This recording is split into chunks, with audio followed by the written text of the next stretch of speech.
Have you ever wanted to combine your love of music with your Twitter obsession?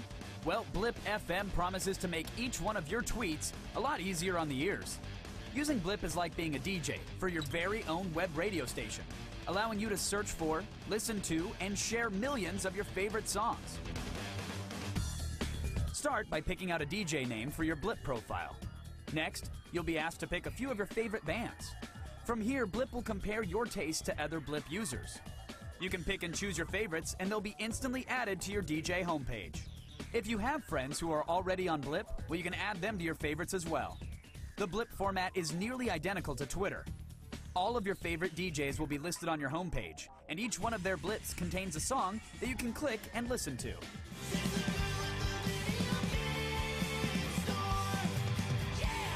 With Blip, you're allowing others who share your musical preferences to create an entirely customized and unique playlist just for you. But don't just sit back and let other Blippers do the heavy lifting for you. From your homepage, you can search for an artist or song title and find music for yourself. When you click Blip, you can add a message so that everyone knows why you've got a particular song on your mind. But the best part of Blip is how well it works with other social applications. You can share your Blips on Twitter, FriendFeed, and Tumblr by linking your accounts. An update to your Blip profile means all of your Twitter friends and followers will instantly get to hear exactly what's on your mind. So take control of your music with a radio station that's tailored specifically to you, and let Blip FM unlock a world of sound with only one click.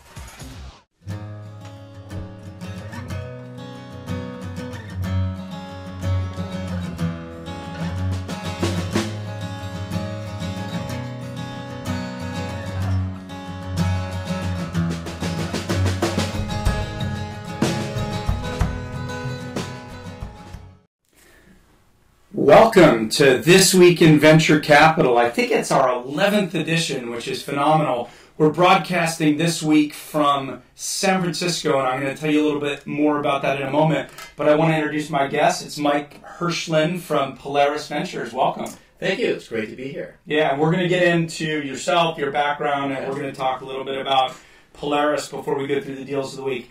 But I really have to start with Blip FM. Hugely grateful to Jeff Yasuda, who I've been friends with for a while, who's given us this amazing facility. Normally it's rock bands that are in here doing little demos for Blip FM, and I promised I wouldn't do any singing. Halfway through, we can do a little jam session. We can. We'll try. You know, my wife used to call me the white CEO Jewish rapper because I just couldn't resist the temptation from college days. But I won't do that to any of you. And Blip FM, if you don't know it, it's a fantastic site. What they basically do, I probably won't position it the way Jeff would want me to, but it's a music network where you can curate, you become your own DJ, and you pump out music into a stream. Right. And it can be either music videos or little short clips of the music that you're interested in. And it's a great way to share what you're interested in music-wise, and also music discovery, because you get into a crowd of people, you can follow them. It works a similar way to how Twitter works. And Blip FM, Blip.fm, actually has its own stream, and then if you choose to, you can push that into the wider stream. It's very cool. Good stuff. So let's get right into it. You have been a partner, you are a partner at Polaris Ventures. You got into the venture capital industry in early 2000. We'll come to that in a moment. And I will. Banner time. Yeah, exactly. You caught the tail end of a very big wave. And we'll talk about Polaris Ventures in a moment. I'd love to know more about, and I'm sure viewers would love to know more about your personal history. You have a very interesting past that is not prototypical venture capital. It's not the way I got into ventures, not the way the textbook says you should.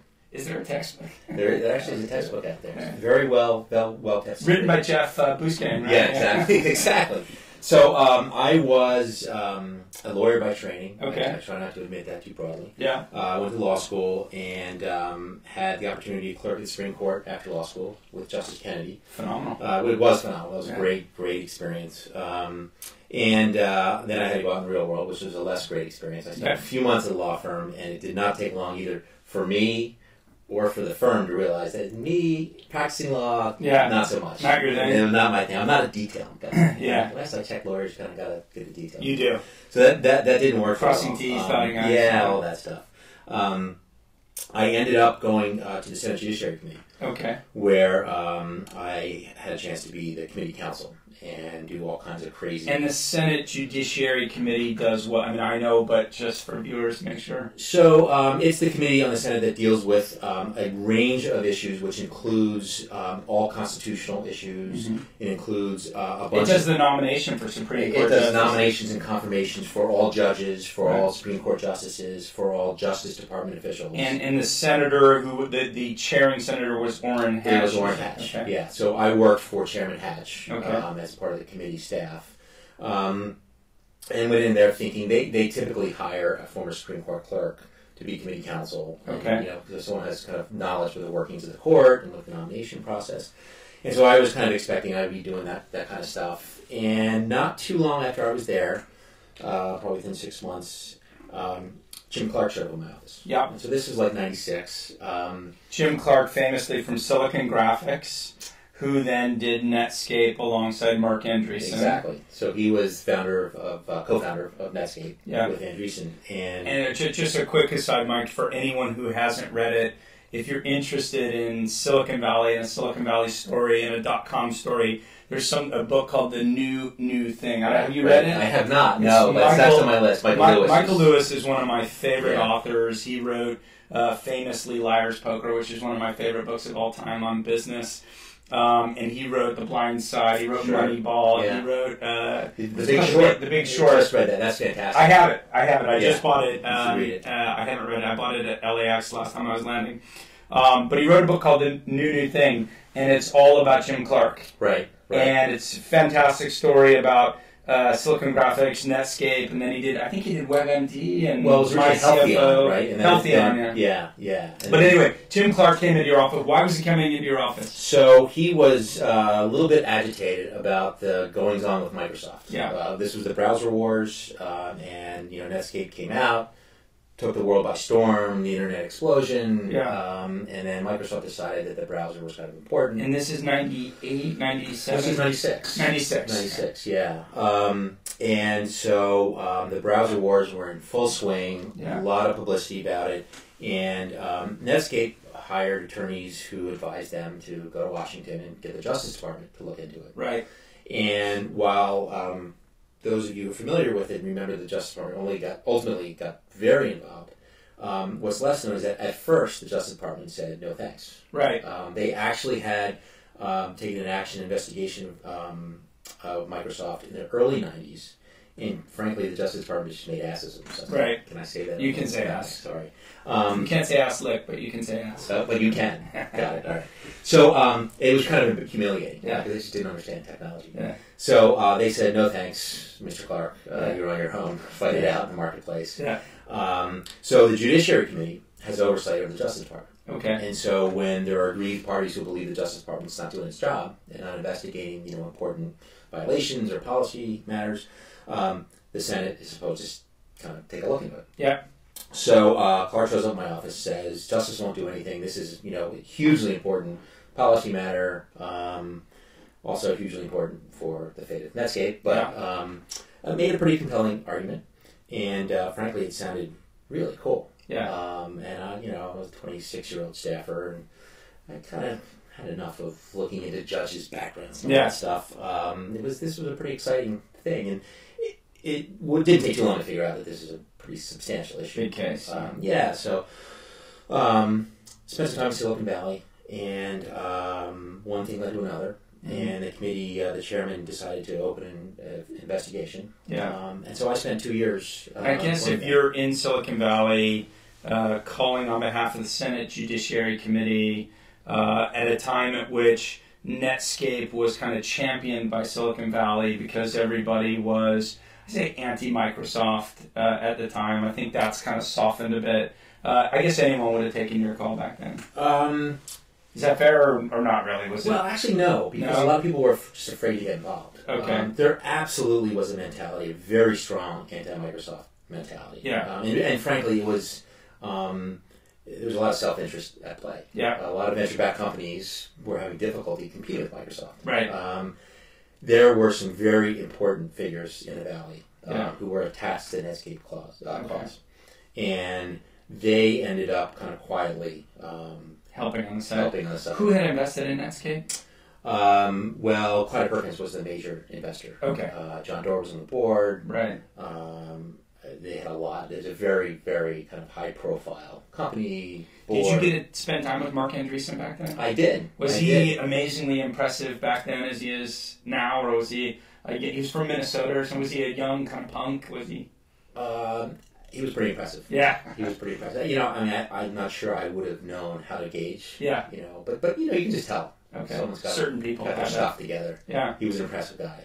My first lesson about what a browser was. Because he would have even probably been either younger than you or around your he was age. younger. Yeah. Yeah. He was quite young at the time. Yeah. So the next 2 years of my life was all about that. I ended up being put in charge of it. Okay. So this is your bright idea. Yeah. Go do it. Yeah. Just don't lose. That's what he said. Again, one condition for you, Hirschhorn. Yeah. Yeah. You can't take on the world's greatest company and the world's richest man. Yeah. And lose. And lose. Yes. Piece of cake. No problem. So you actually led. What was it you were officially leading? It was a Senate inquiry into anti-competitive practices in the internet industry. Okay. Or something kind of dressed up to sound a little more fancy. Right. So we had a course of hearings. Yeah. And which Gates and McNeely and Barksdale and Ellison and Glazer and yada yada yada all testified. Yeah. It was fascinating. It was really fascinating. Now, of course, you're not actually asking questions. Were you? So I was one of those preparing questions for senators to anonymous faces that you see, leaning on the senator's ear and whispering, kind of scratching out notes, saying you're making an ass of yourself. Not in those terms. No. But literally, it's grandstanding, right? Mostly, like senators wanting to get their names in the press, being seen to take on big companies. There's a lot of theater in all this. Okay. Yeah, always has been. But an actual inquiry started, like the which department was investigating? Well, so ultimately, there was an antitrust lawsuit on behalf of the government. The objective here was to examine whether the Justice Department should be bringing an action in court. So the Senate is more the theater of public opinion. But the Justice Department did in the end. They did. They ultimately did after 3 of our hearings. And they lost, right? Well, it was a crazy. Or was it a draw? No, I don't know what it was. They initially won. Okay. The trial judge came up with, frankly, went off the deep end. Yeah. And came up with a really dramatic ruling against Microsoft. Okay. Appointed a special master, was going to break up the company, and it was really pretty extreme. Nobody was expecting that. Yeah. I think Microsoft really pissed them off. Yeah.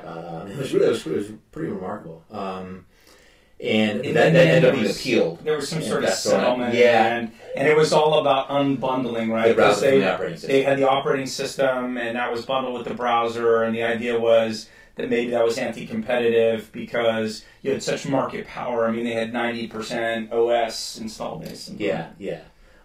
So the analogy for the theory of the case, it's actually, ironically, this was cited in a textbook written by Robert Bork, people back in the day. That was kind of the authority on antitrust.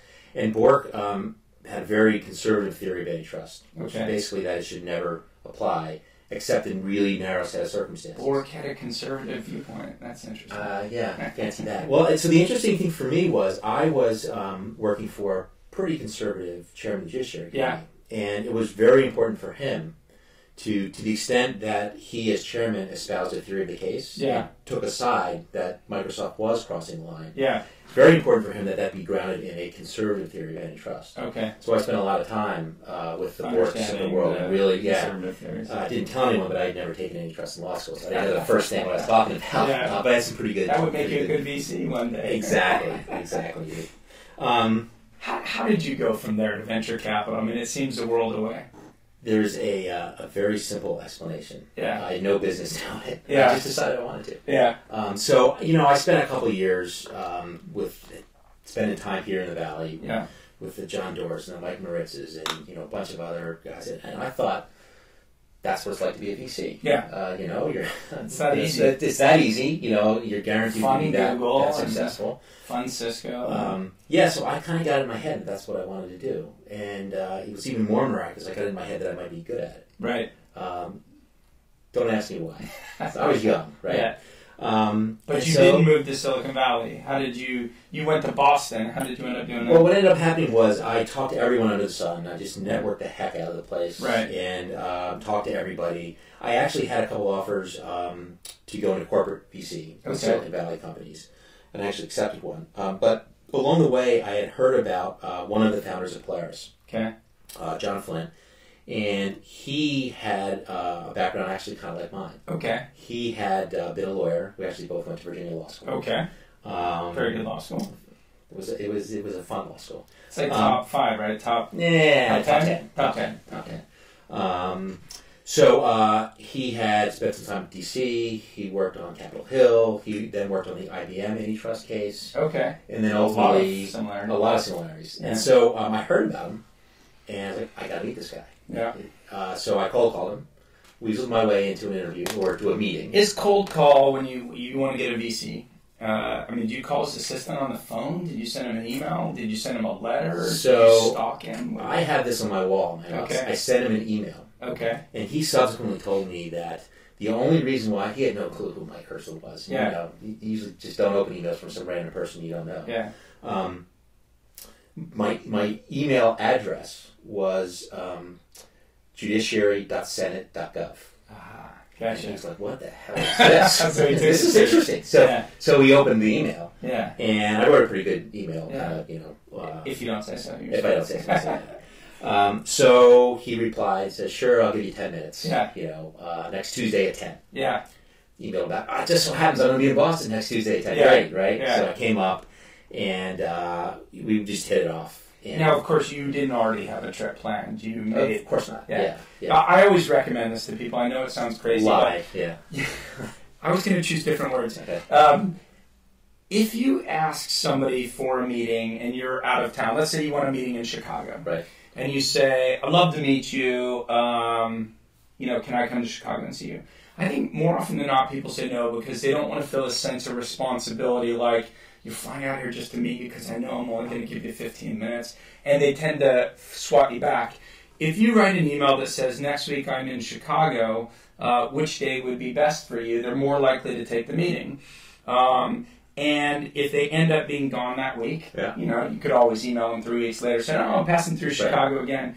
And actually give the perception that you're already going to be there. I guess it's a white lie if I'm totally honest about it, but I find it's a much better way of Sure, it's a lie. It's a lie. But it works. Well, white lie is a lie. Okay, yeah. Trying to make me feel better about lying. Okay.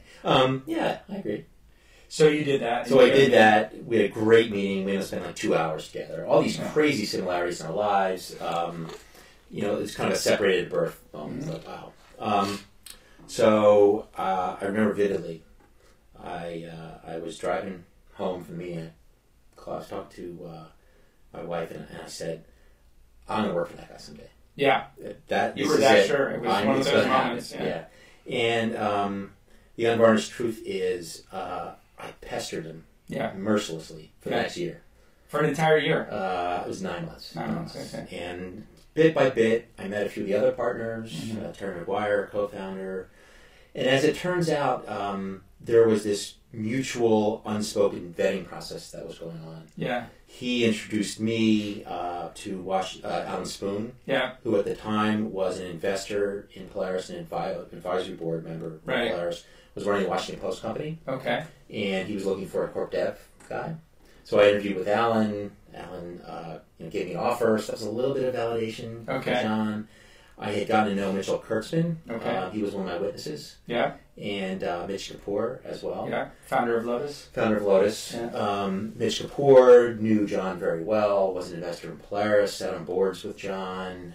Mitch Kurtzman, John had backed to the PowerSoft. So you had a full campaign. It wasn't just one individual. It's like, I'm going to get every touch point to these people, surround them, pester them all to the point where they just have to break down and offer the job. Exactly. And he finally relented. I think he just got sick of dealing with it. It's interesting because I bet you have, I'm not just trying to be nice to you, but I bet you have a certain resonance or appreciation of entrepreneurs, because I always say that one of the most important characteristics of an entrepreneur is persistence. Absolutely. And resiliency is a separate characteristic. It's like you got to keep constantly going, and then they'll kind of swat you away until, whether it's a customer, whether it's a person you want to hire, whether it's VCs, whether it's whatever. And it's that ability to just keep showing up and with a smile on your face and being humorous and whatever, that eventually, and I think it works in funding as well. Absolutely, no question. I love when an entrepreneur comes in and halfway through the pitch you realize he's made it his business to get to know your portfolio or connection points. And I had an angel, his name's Will Schroeder. I think he's a fantastic entrepreneur. He's done 6 or 7 companies. He built them all in Columbus. And he decided he wanted to move to Los Angeles and wanted to start a company in LA. And he said, if I'm in LA, I need to have Mark Suster as an investor. And he wanted me as an angel investor. And I said, I do a little bit of that, but I'm not interested.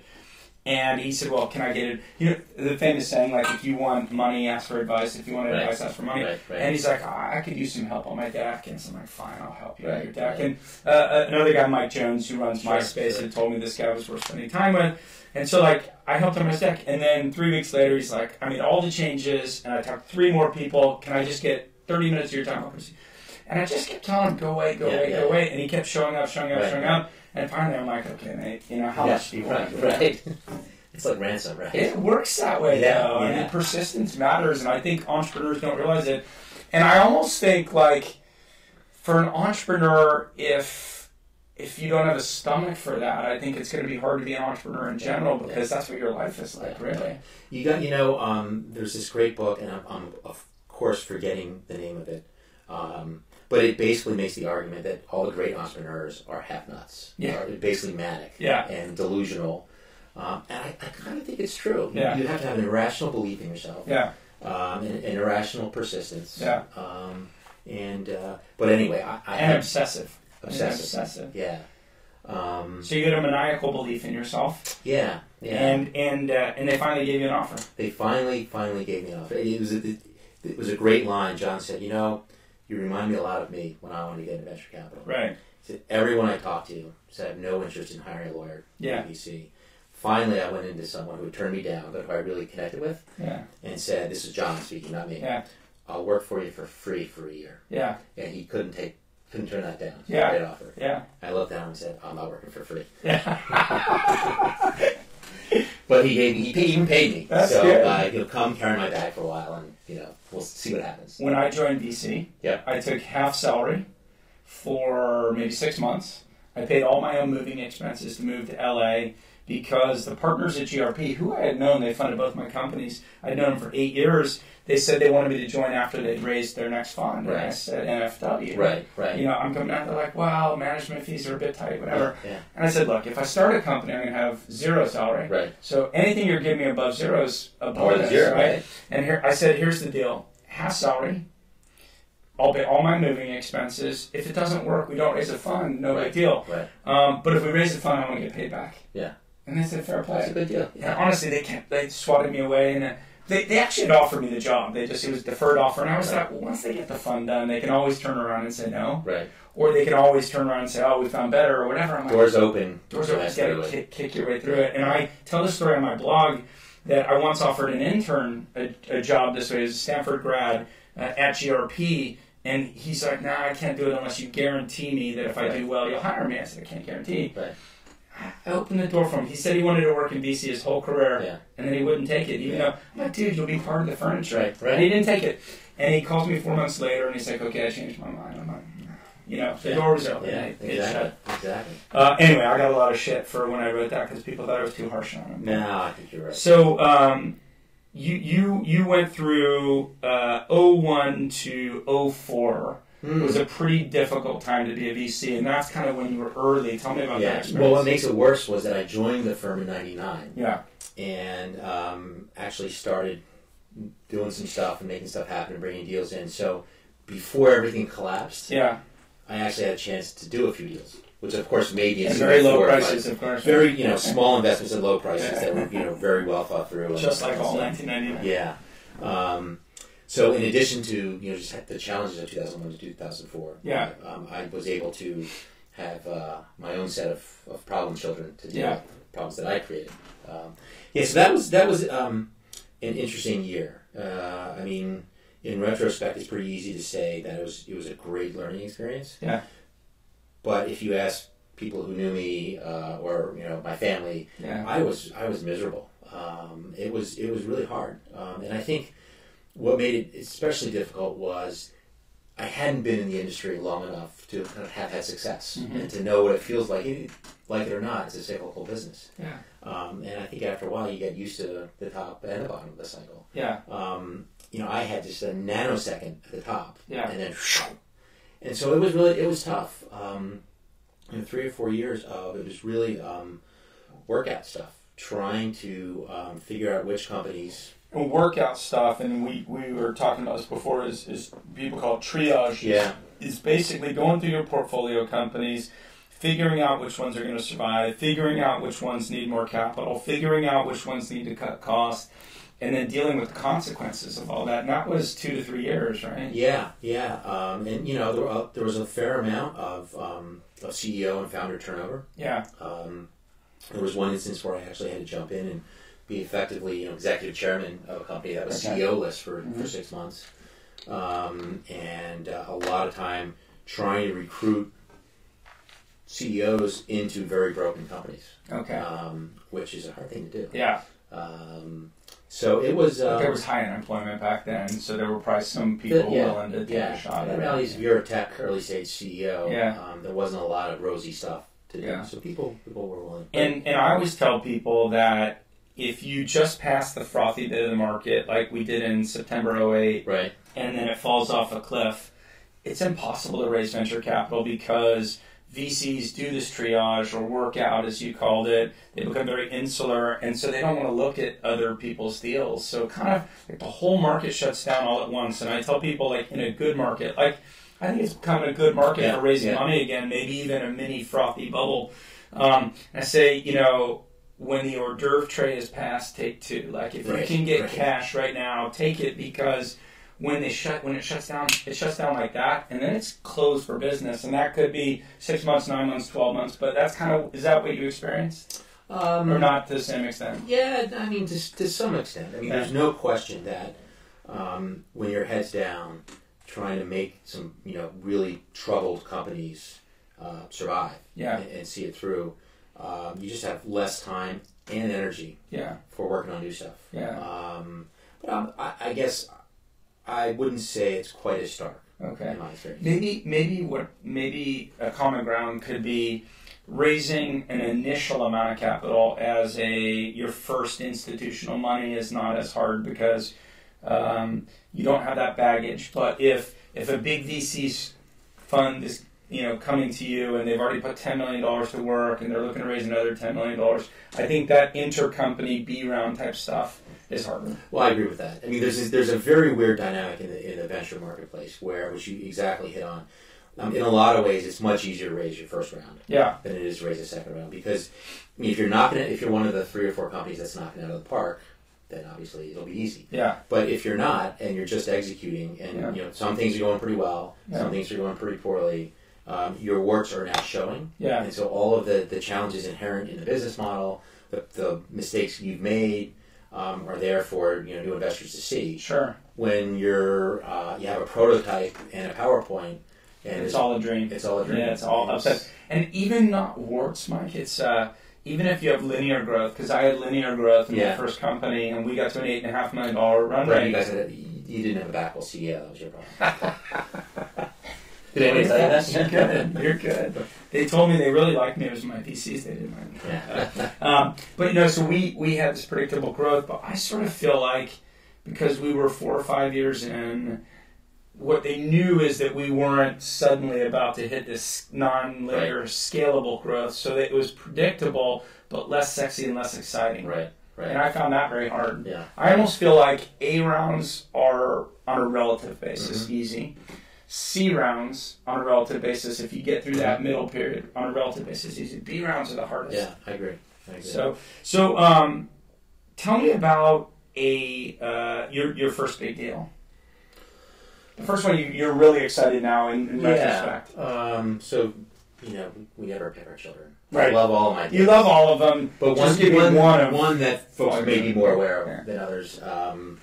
Probably would be automatic. You did do a period of time in politics. Yeah.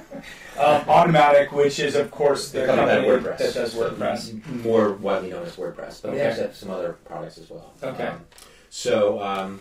That was a fascinating.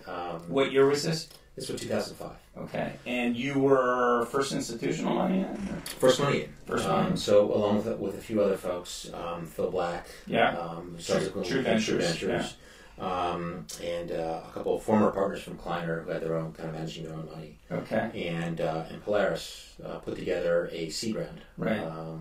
It was a very small seed. And Matt, the founder, was hardly an experienced entrepreneur. He was not a college grad. Yeah. Matt. How old was he? Well, I think I know he was. I think he was 19 when I first met him. Okay. So your closing party, you couldn't have beers in the bars. More or less, yeah. So I met Matt. He had just moved to Silicon Valley. Yeah. Dropped out of his sophomore year of school in Texas. Yeah. And came out to live the dream. Yeah. And he's one of those guys. I don't know if you've met him or not. I have. Yeah. He's got a pretty something to him. He's a pretty special talent. Yeah. It's very hard for me to say what it was. Yeah. But just even the first time meeting him, I just had. But here's an interesting link. You saw Andreessen when he was a young kid and saw some special magic dust, if you want to call it that, about the character. You see that again. Fast forward 9 years. In Matt, it's Mullenweg, right? Yeah. Matt Mullenweg. I'm not comparing them or saying that you saw the same thing, right. but I guess is part of the talent of being a VC being able to spot young talent. I'm not going to claim to have some extraordinary talent, but I do think that's an important part of it, particularly if you're going to be doing the very early stage.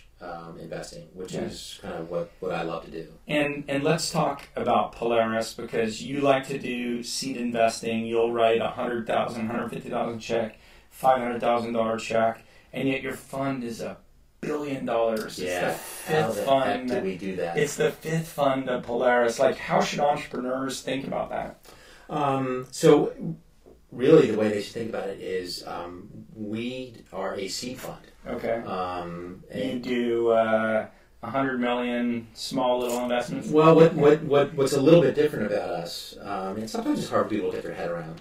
But it's kind of the strategy that the founders of Polaris kind of were taught when they were getting into business 20 years before the creation of Polaris. Okay. Was diversification. Okay. And diversification both by sector, but also by stage. Okay. So, at that time, the firm was called Burrito and Deli Odds back in the 80s. Okay.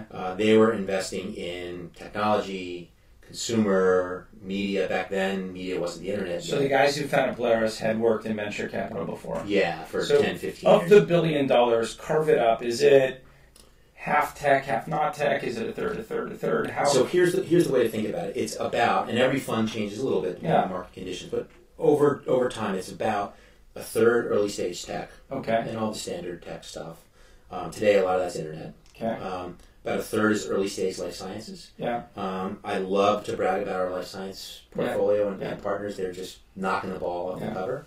And it's hard to do in biotech and life science. I'm sure there's some viewers who would love to talk about that. But we're not going to. Right. And then about a third is later stage, profitable companies that are either in tech or life sciences. And that later stage, does it sometimes invest in the companies you seed funded? No. Or it's all independent new deals? So we consider, when we back a company, every future financing of that company is a follow-on. Okay. So the way it works is between the explicit growth equity investments, about a third of the fund, doing much bigger checks. The bread and butter Series A's, which until recently still tended to be $10 to $15 million over the life of a company, even if it was only 3 or 4 going in. Sure.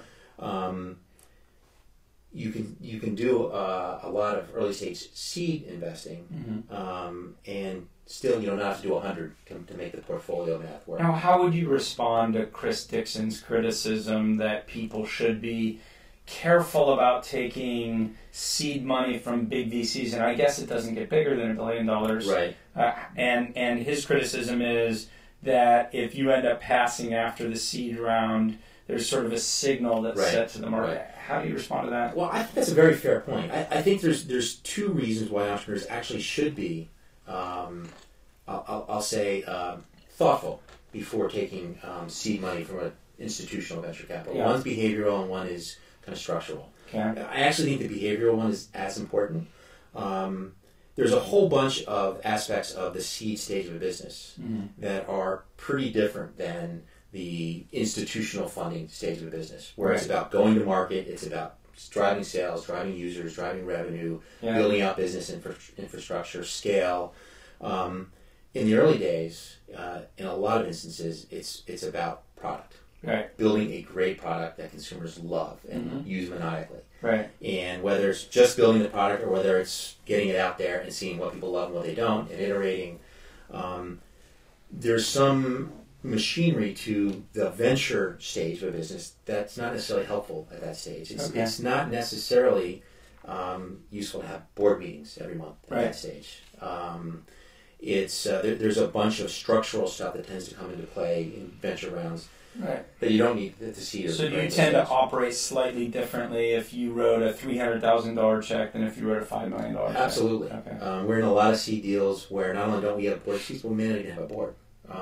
It's a different behavioral model. So just Polaris, and we don't have time because I want to make sure we get through some of the deals that were funded this week, but some examples of specific deals that you've been involved with. You were in formspring.me. Yep, so that was a seed deal that was otherwise all angels. Yeah, which I'm told traffic is just off the charts. 50 million monthly uniques. It's unbelievable. Yeah, it's great. It's guys in Indianapolis of all places. And they just kind of hit on a chord. And really pretty young user base. Yeah.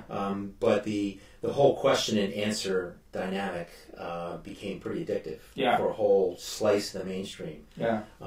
The irony of it for me, when I first saw it, I was introduced to it by Josh Felser, Freestyle, one of the Angels. It was very ironic because we actually have seed-backed another company called Thing Labs. Okay. And Thing Labs today is very different than what it was when we originally invested. The idea was originally called Plinky. Okay. And that was kind of a question of the day. Thing Labs is behind Brizzly, right? Today it's Brizzly. Brizzly, yeah. Which is it's a browser client for Twitter and other social networks, and Facebook. And importantly, it's they've also just launched picnics. So competing with like Seismic Web or something like that. Yeah, although they're much less so. They're increasingly, I should let them speak for themselves, about communications on the social web, as opposed to consuming it. Okay. But you probably don't have time for details on all those, but give me the name of 3 or 4 other investments that you've personally done. So Automatic we talked about, Quantcast. One of the really nice things about Quantcast is I actually discovered the company through Matt Mullenweg, the founder of Automatic. Okay. Quantcast had started working with WordPress in the very early days, and they'll always ask the really smart guys in my companies what's interesting out there. Yeah. I asked Matt one day, he said, "You've got to check out Quantcast. It's very, very cool." So I actually met them probably 9 months before they were actually raising capital. Nice. Got to know them, and they were doing pretty special stuff. Right. More recently, Kissmetrics, which some of you guys may know. Ethan Shaw, Neil Patel. Great guys. And that is I don't want to say Google Analytics or Omniture, but if you look at the spectrum of analytics, you have the upfront bit of your funnel, and then you have lower end of the funnel, which is as you get closer to either converting into a paid customer or even a paid customer that you're trying to upsell into other product areas. If I understand the positioning correctly, Kissmetrics is all about that funnel management. Conversion analytics. Yeah. So really understanding why some users are converting, why others aren't. And they actually just launched a product, Kiss Insights, which is a live surveying product on the site. Right. Kind of closely around the conversion point. Very, very talented team. Do you find that you hunt in packs? I mean, I guess I'm hearing a similarity. WordPress was Phil Black, who became True Ventures, True Ventures and you. I know Kissmetrics was Tony Conrad, True Ventures. Do you find, like, in VC, do you find yourself working with the same people repeatedly? To some extent. I think, is it just coincidence? Well, it's not just coincidence. I think what happens is you end up working with other VCs on deals. You develop a relationship with them. You know how they work. Yeah. You like them. You work well together. You trust them. Yeah. You have an opportunity where you're looking for a partner. You're going to likely reach out to someone you know and like. And so and I think importantly about hunting impacts for me is not knowing how people react in good times because everyone's friends in good times, knowing how people react in bad times. Yeah. When I tell entrepreneurs how to reference check a VC, I always say, don't call the guys who did well. Right? Like, because if you call Facebook, I mean, what are they going to say about Excel? Of course, Excel's been great. Right. Call the companies that didn't do well, because what you want to know is in hard times how they responded. Yeah. Did they have sharp elbows? Did they run for the doors? Did they head for the hills? Or did they muck in and help you? Yeah. I do want to do one thing, Mike, which is I need to mention two sponsors. Okay. We have two sponsors on the show. One that we mention every week, and then one that's newer. The one I've mentioned every week is called PickClick. PickClick. All right. And you have to promise me to go check it out afterwards, because it's a website I really like. It's a product I really like. Yeah. Created by, where's your iPad? Where is it? I have it with me somewhere. I wish the camera could show your socks. They almost look like they're from the Wizard of Oz, isn't it? Like the Wicked Witch of the West had socks like that. Yeah, kind of. It's my San Francisco wardrobe. I leave my clothes out here. There you go. Whatever's in the bag. And Easter, like Boston's, like got to be a very conservative, stuffy kind of place, isn't it? More so than San Francisco. I don't want to put you on the hot seat there, but PickClick, what they do is it's visual search for eBay and Etsy, and they have a dating sites, so you can visual search on dating site, on recipes, and so any of these products, so like if you're going into somewhere where you normally have to have like text-based stuff, you can just see like this scoreboard, menu board of images and click down, and it'll take you to the details. Founded by an individual, never raised capital, hasn't built a big team, is building it for cash flow. And in Silicon Valley, there's sort of this pejorative perspective of these people, lifestyle business. Right. I think he's building quite a nice lifestyle for himself because he's monetizing on it. Really nice guy based in San Diego. PickClick, PickClick. The others, .com. Yeah, it's not .me. Okay. And the other company is one that we just signed as a sponsor last week. That I talk pretty passionately about because I'm actually a user. Yeah. It's a company called LegalZoom. LegalZoom. And I'm guessing you can speak to it better than I can because Polaris are actually an investor in it. We are. LegalZoom. So LegalZoom is the world's largest law firm. Okay. It's an online service. It makes it very, very simple and dramatically less expensive than... But I think the positioning, if I'm right, is that they're not actually a law firm. They have law forms, and you can get a lot of... it's not the practice great of law. forms, but you still need to get considered advice for more difficult topics. Is that fair? I probably just misspoke, and LegalZoom will kind of call him and say, you can't say that. They have a disclaimer. I saw the disclaimer. Yeah. So it's not the world's largest law firm, sorry. But that being it's said... not firm. You got the one letter. It's the world's largest law form. Site with legal forms. I was fishing. Fantastic company. Yeah. They process tremendous portion of the country's IP filings, business formations, incorporations. Is it the largest company that does that? By far. Okay. Yeah. And what's your deal with Robert Shapiro? Is he a spokesman? Is he an investor? Is he... Yes. Okay, I won't push it. All right. LegalZoom, it is a great company. All entrepreneurs who have to do I'll call it the garden variety legal stuff, should start there. There's no reason not to start there. Yeah. And then when you need more considered stuff, you bring in a lawyer. Sometimes you can cut down the costs if you've done some of the garden variety stuff yourself. LegalZoom, thank you very much for sponsoring. PickClick, thank you for sponsoring. And I do want to say we have 3 sponsorships available, so we have one still going. And if you are interested in sponsoring, it's mo at thisweekin.com. I want to try to get through some of the deals, so the deals that we have of the week. And I haven't had a chance to give a shout out to Dog Patch Labs. I was literally just going to say, don't let me wrap up without talking about Dog Patch, because it's something that I'm very interested in. So let's try to get through the deals really quickly, if it's okay. I don't want to not do them. I like to do those. Sure. The first company that was funded is called Lijit, Lijit. They just announced $6 million in Series D from Foundry Group, which is based out of Boulder. Brad Feld is one of the partners there. I don't know if he's the guy on Lijit, but they have 3 or 4 great partners there. Boulder Ventures, High Country Venture. They've raised a total of $18.3 million. What Lijit does, Mike, and you know this, but just for viewers, is it's basically site-specific search. And there was a company that used to do this. I don't know what happened to them, called Rolio, R-O-L-L-Y-O. I thought that was quite clever. But if you go to, for example, AVC, which is Fred Wilson, avc.com. If you go to Feld.com, which is Brad Feld, who's an investor, so obviously he's going to have it. Or ICANN has Cheeseburger, which is a website I'll never understand. WordPress sites. Is it? Okay. Yeah. As is my blog. Both sides of the table is Excellent. WordPress. It's WordPress. AVC is not WordPress, I don't think. Did they switch over? I'm not sure. Because he was originally on, I think, Movable Type or Typepad, one of those. Right. But I'm a happy WordPress user. And ICANN has Cheeseburger based in Seattle, which is killing it with a website that doesn't resonate with me because I'm not a cat guy. But on each of these, they have a search bar. You type in a search. It'll bring back the content from the actual site. And then you can, like Rolio, you can form a network. So if Brad Feld and Fred Wilson and myself on both sides of the table all had Lijit, and I currently don't have it, and I am going to have it, if you're watching from Lijit, contact me, help me set it up. And then you can search within your own website, but you can also then look at the community, and then you can look more broadly.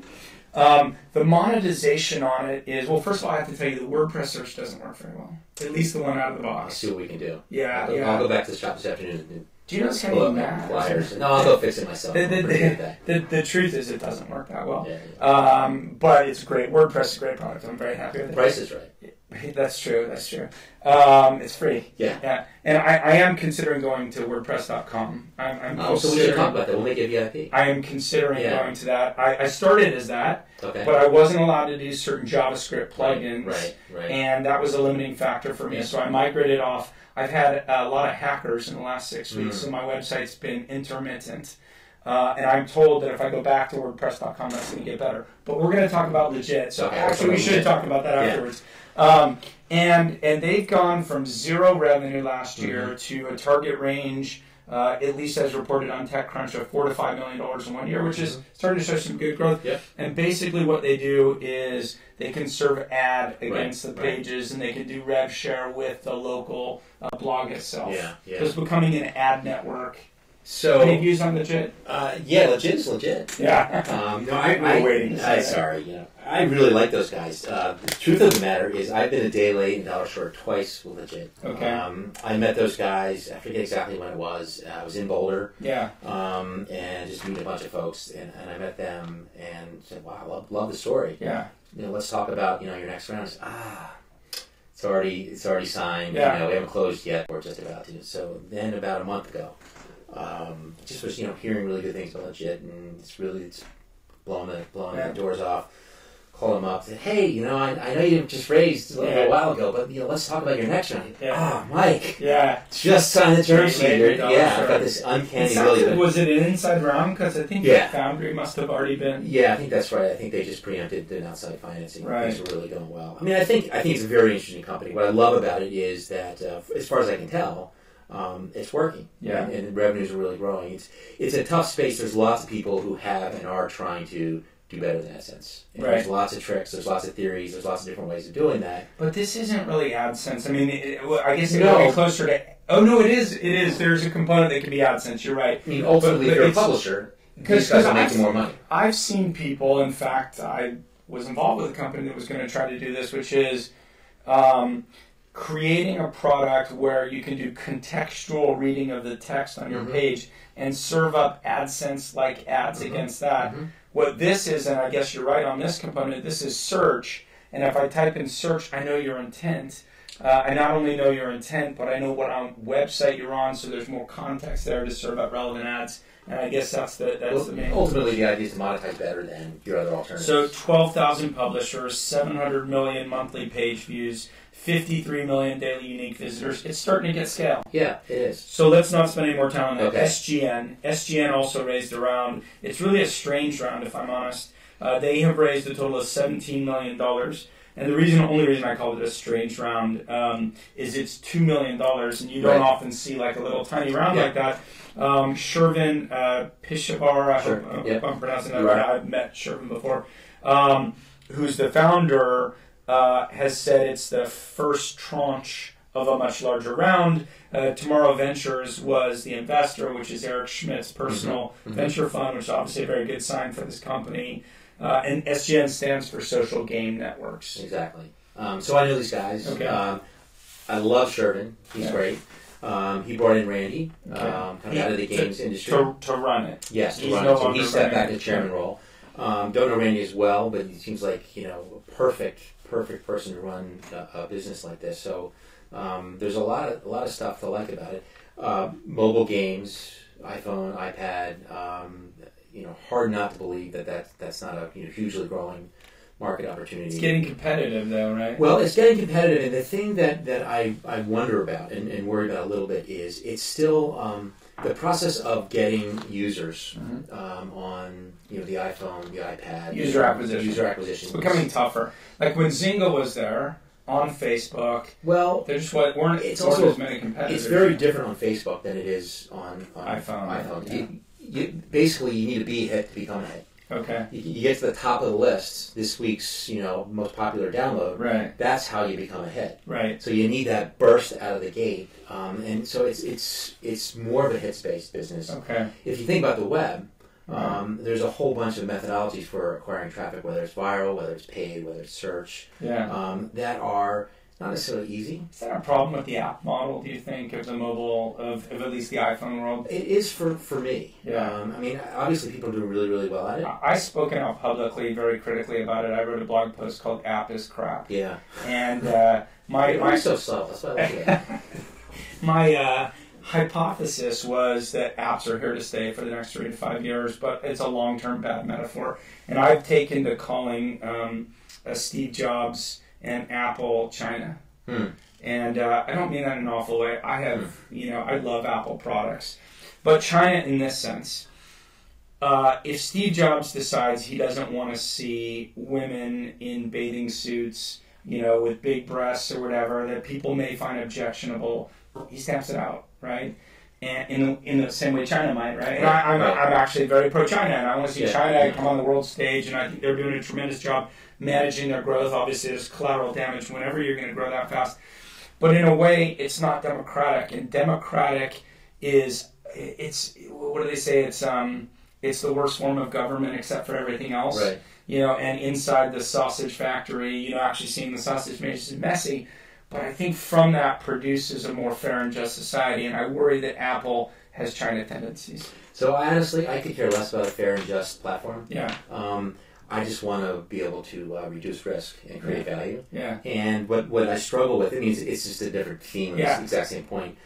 In that closed environment, it's hard to know. It's hard to predict. If you're able to because it becomes Hollywood. Because it's all about you could spend $100 million on Waterworld and it still fails. That's right. The other thing, though, just on my thesis, was that as software developers, as I was once in my career, developing for 8 different platforms is just not manageable in the long run, which is why standards emerge, and the standards are never going to be as good if I've got to build apps for an iPhone environment and apps for an Android environment and apps for a Windows environment and apps for, it's just, I think the cost to develop becomes just prohibitive in the long run. I think long run HTML5 is going to win. It's going to be really, And, Android's really, really taken off. Yeah. And I guess lots of opportunities for people to address that platform because it's just now taking off as opposed to iPhone. Yeah. It's already arrived. But I love the apps. I just don't think long-term it's a sustainable model. By the way, there's always going to be apps. Right. I just don't think everything needs to be an app in the long run. And they're even getting a little too cute. And they're the iAd stuff is no longer advertising. It's appvertising. Right. Anyway, just so I don't run out of time, Sure. SafetyWeb also raised money this week. the ex-Photo Bucket guy, Michael Clark, Yep. and Jeffrey, I don't know him, Aron, I hope I pronounced that right, Dance Jam, raised $8 million from Battery Ventures and First Round Capital. What's interesting here, it's a web service that allows parents to monitor their children's behavior on social network. Tremendous idea. And my understanding was they just did a little seed fund, and then all of a sudden, boom, $8 million. And that's a lot of money to go into an early stage company. And, you know, it crosses into some areas, some on the positive side, which is, you know, we really need to know what our kids are doing so that they're not getting bullied and that they're not in nefarious ways or getting dragged into things that they're not aware of what they're doing or bullying or whatever. And then it does get into these issues about what rights do children have vis-a-vis parents and so on and so forth. Yeah. None until you're 18? Yeah. You've got 4 kids? I've got 4 kids. I love this idea. Love the product. Kids have no privacy. Yeah. I made a deal with my now 14-year-old that if he wanted to go on Facebook, he could. Yeah. But he had a friend, not just friend me, but I had to have his password and access to his account. Come on, all kids are more technical than their parents, and they always can find ways to get around it. I'm sure you're right, but it made me feel better. Okay, so send the message to him. I think it's a tremendous great idea. I'm not sure why they raised $8 million at that stage. That always is kind of a flag. It is, but it's Battery Ventures, and maybe they had to put a certain amount of money to work, or maybe the team saw that this had maybe it's just big opportunity, they had to scale it fast or whatever. You know, it might be a little bit of both. Yeah. Apptera. Do you know Apptera? You know, I don't know it that well. I know Henry Vogel, and it's an interesting idea. Yeah. I'm really not that familiar with the business or the space. Okay. Henry is, you know, whipper-snap smart. So just to make sure viewers know what it is, you know, it's voice and visual mobile advertising networks. So it's for a lot of sites you might call like Movie Phone or Free 411 or, you know, sites like this, where you're actually calling someone. It's a way to insert ads and offers into that sort of service. And I'm probably not doing it justice, but if I look here, it says examples. Well, they do have Movie Phone, Fandango, Jingle, Say Now, voice-related blogs. So there's like maybe it would be a good advertiser for Hero Blog. I don't know. Have you seen it? No. Hero Blog is great. Yeah. It's HEARA blog, Hero Blog, and what they do is they take the better read blogs, and they just literally transcribe them, or they have a voice, it must be a professional guy who reads them out. And what's great about it is we just don't have time to consume everybody else's blogs, but like you, I have a lot of travel time, and the idea on my iPod Touch or my iPhone or whatever, my iPad, that I could just put in earphones and listen to 8 blogs. Pretty cool. Good idea. I like it. Yeah. But that's not this company. This company's Apptera. They raised $10 million in a Series E from Alloy Ventures, Lightspeed, Walden International. $30 million total raised. They've been around since 2001. Getting a little bit long in the tooth. But hopefully they're doing well. From what I hear, they're doing well. But, you know, I'm not the one to opine on this one. $10 million going in. At least somebody has confidence in them. Although I should say, I may be mistaken, but I think they didn't actually announce the funding. I think it was picked up in what's called a Reg D filing, Reg D filing, through the SEC. And we've talked about it before on the show. Sometimes that ends up being debt that was already invested in the company. You don't have to report convertible debt. And then when you convert it, it becomes a Reg D filing. So I don't know. I have no positive knowledge of Apptera and no negative knowledge. Just reporting the facts. Just the facts. Strictly the facts. Yeah. So I have one or two other things that I may like to discuss, but what I think I'd rather do is talk about Dogpatch. Sure. So you guys have set up Dogpatch Labs, is it called? Yes, dogpatchlabs.com. Dogpatchlabs.com. I know that you have a New York City location. I've talked to a few companies in there. Very happy with it, and I know that you have a San Francisco edition, which I visited, which mind-boggling. It's a cool spot. I'm being honest here, like I don't know anything to Mike. If you had a need for space in San Francisco, it's one of the coolest spots I've seen. It's by Pier 38. And the third location is in Cambridge, Massachusetts. What is the idea? Why would you have Dogpatch Labs? So, you know, over the last couple of years ago, we came to the view, as now I think everyone shares, that the early stage ecosystem was changing pretty substantially. And with it, the funding system has to change as well. And whereas we've always, as I mentioned earlier, been pretty active at the very early stage and seed, where the seed deals were coming from was changing. Yeah. Oftentimes, it's historically the founders and VPs of companies that we backed. Yeah. What we're seeing now is the most exciting things are coming from guys younger than that. Yeah, they're 19 to 20 How or 23. old were the Formspring guys? They actually were repeat old guys, repeat entrepreneurs. How many people do you fit in each facility? Give or take 50. So 35 and 1, 60 and they don't have to take money from you to be in there, right? So there's no contractual arrangement. I mean, the idea is it's a very kind of open web. Yeah. Kind of they get to meet lots of startup companies. Work with a bunch of other entrepreneurs there. And if they raise money and they start to scale, they sort of size out, I guess. And typically 6 months. You come in for 6 months. And our view is when we meet fantastic young entrepreneurs, we bring them in the lab, give them 6 months, help them out. Yeah. Only good things. And they're not seen as Polaris companies. So it's not like I was an EIR and I didn't get funded by that firm, and they're saying, well, you're an EIR benchmark, why didn't they do that? Yeah. Because you're at such volume, you're talking about 100 companies, 150 companies. For 6 months. So, I mean, clearly you're not... And you're obviously, we fall in love with some of these. And you may do it, but you're not cherry picking, so... No, and when we do like them, we got to compete with other VCs. I think just about 20 have been funded. Right. And we've done 4 or 5. What are 2 names of people? So Low Labs, Thing Labs, Sticky Bits. Oh, Sticky Bits was Dog Patch. Yeah, it's actually they were in New York and San Francisco simultaneously. How interesting. Yeah. And did you guys do that one? Yeah. Because I know First Round Capital invested in that. So we seeded them originally. Oh, and the first round came and did the A. Awesome. A company called Etherpad, AppJet, which did Etherpad, was acquired by Google. So if people want to get into Dog Patch Labs, do they apply online? How do they... Get in touch with one of us. Okay, one of us being Polaris. Yeah. Well, there's basically a partner in charge of each of the different labs. Okay, and you're in charge of which? San Francisco. San Francisco. Along with Ryan Spoon. And who's in charge of the other two? Dave Barrett in Boston and Peter Flint in New York. Okay. Listen, we have to bring today to a close. I want to thank 3 people before I thank you. All right. One is pitclick.com, and you promised me you're going to check it out. Absolutely. Very cool. LegalZoom, who's a sponsor of our show. Right. It's a Polaris investment. Mark Suster uses the product. I can endorse it independent of the show. Of course, and I hope this is on the actual film, it must be Blip FM, Jeff Yasuda, who's a good friend. It's a phenomenal company. Great studio. The studio is awesome. We never got to do our rap song. We timed out. But if you like music, go check out Blip FM. And of course, Mike, I want to thank you for being generous with your time. It's been a pleasure getting to know you. I had a great time. And thanks for having me on. What an amazing story to pass. I look forward to more conversations. Look forward to it too. Thanks very much. Thanks.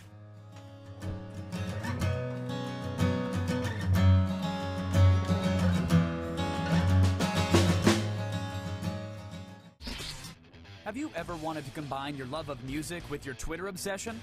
Well, Blip FM promises to make each one of your tweets a lot easier on the ears. Using Blip is like being a DJ for your very own web radio station, allowing you to search for, listen to, and share millions of your favorite songs. Start by picking out a DJ name for your Blip profile. Next, you'll be asked to pick a few of your favorite bands. From here, Blip will compare your taste to other Blip users. You can pick and choose your favorites, and they'll be instantly added to your DJ homepage. If you have friends who are already on Blip, well, you can add them to your favorites as well. The Blip format is nearly identical to Twitter.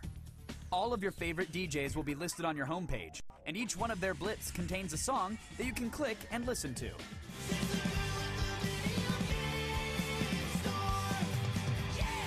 With Blip, you're allowing others who share your musical preferences to create an entirely customized and unique playlist just for you. But don't just sit back and let other Blippers do the heavy lifting for you. From your homepage, you can search for an artist or song title and find music for yourself. When you click Blip, you can add a message so that everyone knows why you've got a particular song on your mind. But the best part of Blip is how well it works with other social applications. You can share your Blips on Twitter, FriendFeed, and Tumblr by linking your accounts. An update to your Blip profile means all of your Twitter friends and followers will instantly get to hear exactly what's on your mind. So take control of your music with a radio station that's tailored specifically to you, and let Blip FM unlock a world of sound with only one click.